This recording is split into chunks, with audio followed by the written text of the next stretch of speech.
dangerous weather situations, specially built receivers can be automatically activated by the signal to warn of the impending hazard.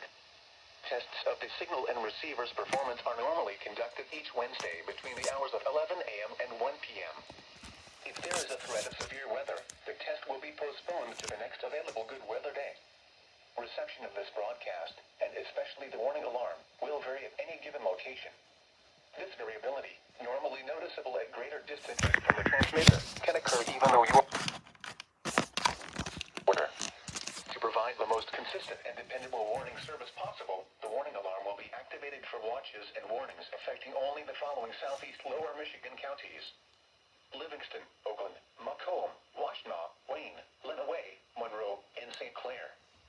This concludes the test of NOAA weather radio station EAS C63. We now return to the normal broadcast.